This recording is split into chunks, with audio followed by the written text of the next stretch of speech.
Sagittarius, this is Madeline to give you your astrological report for May 2025. And I'm going to go ahead and share the screen. And I'm sorry I'm getting these late into May, or, I would try to get these done before May, but I have been so busy, which is a great thing. Actually, I want to change this. I like it when I'm in the picture here. Okay, there we go. Okay, let's get to it. The month starts out with your sun in the sixth house, which means there was also a new moon there at the end of the month, and that would have been new beginnings. And I'm a Sagittarius sun, and that absolutely resonates. I started changing and shifting my diet, and I starting kind of experimenting with a new diet on this new moon, sixth house, about my health. It's Sagittarians are starting new day-to-day routines, or also ending or quitting things that have been unhealthy, a new beginning in your health, and a new beginning in potentially also a work opportunity that is of service and that turns into a way that you can sustain yourself, especially if you're in the health field. Then that would be a beginning in some kind of health, um, a job work type of a situation. Or just, a other sort of things that are the sixth house. I mean, we already covered service, but it could just be you could be starting involving in foods, doing a new beginning in foods, something like that as well.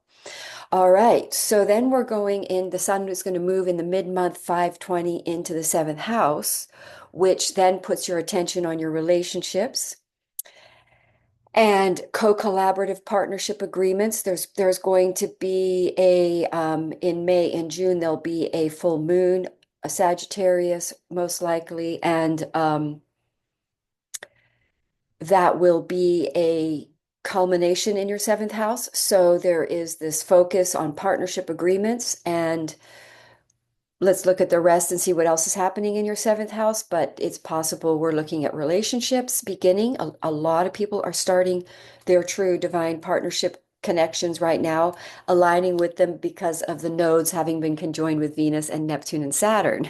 So it's like we're really at a beginning of a big cycle. So a lot of divine partnerships are coming together and becoming co-collaborative in and joining to do their soul contracted missions, the thing that they were created for. Um, so yeah, so that's your sun going into your seventh house there on the 20th, causing focus in relationships and perhaps moving things forward there with Mercury in your fifth house. The month starts out with Mercury there in a relationship house, friendships. Um, Again, that's an entrepreneurial creative house as well. And Mercury is a writing energy, so perhaps collaborative group creative projects. If you're a musician, you could be performing with other musicians or friends getting together for a group fun outings. It's very social to have Mercury in your fifth house. A lot of communication with friends. And actually, that's been totally happening. And then Mercury's going to move into your sixth house, where the focus is going to be again on this new moon, this new beginning that happens. So you'll be either researching, learning, curious, wanting to do more about the beginning, the whatever that new moon initiated. For instance, if we use my diet, I'll probably be really, shall we say, and really initiating that diet, working more on it, learning about it. Now, if it was a work thing, when Mercury goes there, maybe you're having to speak about it, take it out into the world, communicate, media, write emails, or advertise or sell it. And then the Mercury is going to go in and join the sun in the seventh house, where you're then going to be really in a, shall we say, a power, because that's in the energy of Gemini. So Mercury in Gemini is pretty, um, it's Mercury in its happiest state, which is quick moving, talking, information, knowledge, and perhaps signing contracts, joining in some sort of signing a contract with a lawyer or a landlord or a real estate agent. Though any kind of a contract that you make with someone is seventh house. But also Mercury is contracts as well. So signing agreements and things like that. And then Venus in your fifth house is very much relationship. That's there the whole month. So there's fun in relationships, perhaps superficial, but because of the energies that's going on in general, it's most likely your divine partnership. Perhaps a superficial friend evolves into your true divine mate. That is your true person. You could meet them through friends. You could meet a true love through friends, through socializing, getting out in the world. Um, Good time for Sagittarians to socialize right now. Get out there. It's good. It could bring your person. So then we see Mars in your eighth house. There's a lot of passion and energy and focus in on eighth house matters, which is the unseen, which could be occultism. There could be a fascination to put energy into inspired because Leo's inspired creative energy to sort of dig down and go deep and learn more about occultism, or to become inspired and motivated to join resources with a co-collaborative mate, with your partner, and maybe initiate a creative project or creative solutions to joint resources and putting finances together in order to fund a creative project, or to um, shall we say, gain funding for a creative project, or refinancing a property, feeling very energized and motivated to refinance or to get a loan out, and to fund other ventures that are happening with perhaps the Venus in the fifth house. You could have a collaborative writing project.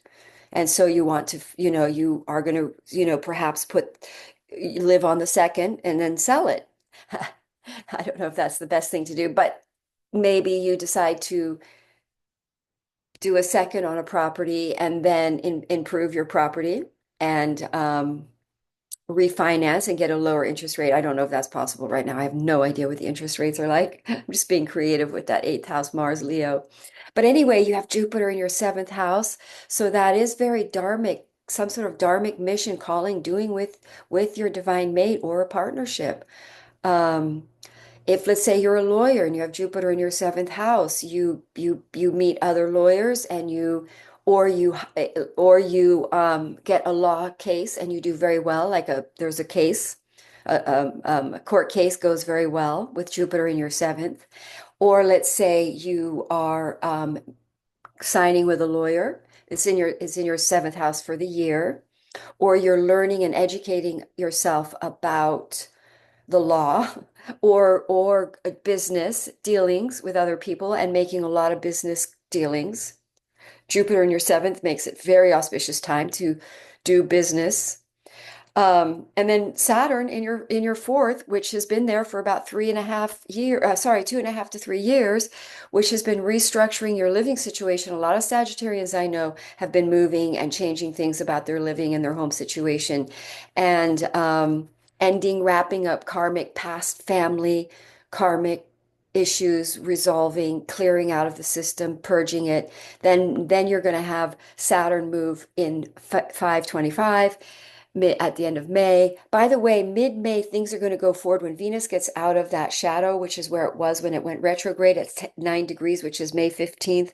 There's going to be a lot of feeling of momentum starting again, and block things. Finances are going to be more abundant, and things that have been feeling blocked feel unblocked. But with Saturn moving into your fifth house, then you're going to start becoming very hardworking and serious about restructuring your friendships, and sort of really evaluating what kind of friendships you make. You're going to be making long-term friendships. These are solid friendships, but also in the energy of Aries, you're starting a new 29-year Saturnian cycle involving, you could have children in this transit, or you could start an entrepreneurial venture with a co-collaborative with friends, or you could start performing if you're a musician. Pisces over the fifth are often performers. And you could now, I know my son is Sagittarius and a musician, so Saturn in his fifth, he may have to really structure his his performance set, really get serious about it, restructure it, make it solid, improve it, more responsibility, be more responsible about it. Um, So, and that's going to be there for about 2.5 years. By the time it moves out of your fifth, you will have most likely really a whole new set of friends, probably maybe children if you're of that age, but also some sort of new something that has been created out of nothing is now in your life that provides you career support. Because Saturn is always going to try to career stabilize us.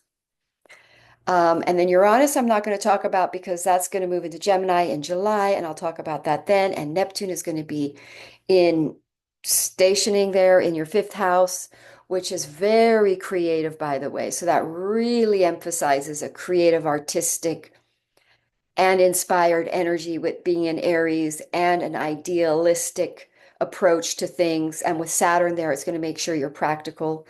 So that's a really positive place for Neptune for Sagittarius. There's a lot of creative for the 8 years. They're going to be very inspired to be very creative. I'm Sagittarius Sun, and this is sort of art. Not that it's aesthetic, but it's visual, and I have this pretty background. So I've been really having a fun time with AI and art and everything too. And I'm Sagittarius, so that makes sense.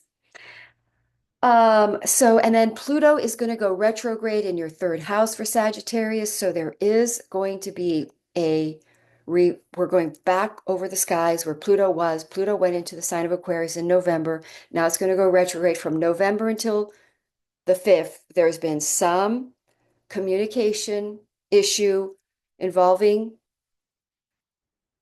most likely relationships. Could be sibling relationships, people that are around you on a day-to-day, or just flat out just pure communication where you're transforming, where you haven't been in your power and you lose, or you haven't mastered. There's something around communication that you gives your power away, or not communicating. So you're trying to find the right way to communicate that doesn't give your power away. So in other words, not communicating gives your power away, and maybe communicating in a wrong way gives your power away. So there's some kind of growth that has to happen again. You have to go backwards and fix something around your ability to communicate, how to communicate.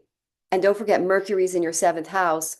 A lot of communication with your other person during this retrograde. So you're really looking at resolving communication problems while this planet goes into retrograde, and it's staying in retrograde until October. So you're going to have a chance, Sagittarians, to go back and rework communication problems, issues, and also your own internal dialogue, your own internal communication with yourself, and how you communicate that either that's going to manifest in the age of Aquarius. We're really looking at manifesting very quickly what we think. So what are we manifesting? What is the thinking that's going to manifest fast? So you got to really work on that and select the thinking. So think the thoughts you want to manifest. So then you've got the North Node in your first house, and that fourth house, that's going to be until a year now, until 2027, and that's going to be a continuing. The eclipses are going to be there, so there's continuing shifts and changes occurring in your fourth house. You haven't settled down quite yet, but that's coming at the end of the year after the eclipse season leaves the fourth and your 10th. A lot of shifts going on in your career and your living situation. So prepare for that.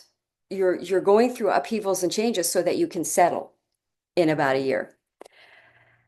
And then we've got this full moon in your 12th house, which could be a very tricky transit, because 12th house full moons can trigger up karmic issues, fears, trauma from the past or past life, especially in the sign of Scorpio there.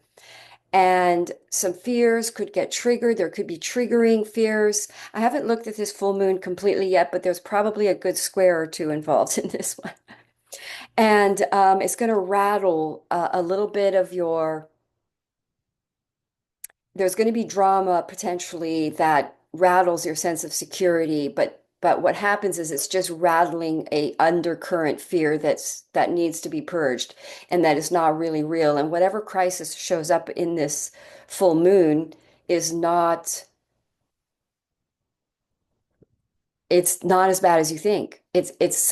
What sometimes these full moons can end a debt, they can end a debt, or they're transformative, or there's a financial crisis that triggers you, or it could be a relationship crisis, but it's in your 12th house, so it's hard to know. You'd have to look at the rest of your chart. And by the way, this is just sort of a rough idea of how May looks. If you want a personal reading, feel free to contact me, because that's how you can really tell how you have to have your personal chart to see how these planets are directly impacting you. But this is a rough look at the month. But with that full moon in your 12th house, you're discovering a subconscious blocking attachment fear in some area of your life that's going to be transformed, and you no longer have this fear and you're liberated from it. And then that seventh house new moon, this may be a triggering around your relationships that clear some kind of fear attachment. And then you release, and then you've got this new moon in your seventh house where you have new beginnings, fresh beginnings in your relationship, or it's a new relationship, or you've beginning one in these transits, and now the relationship steps into the next committed level. So I hope that reading was useful for you, and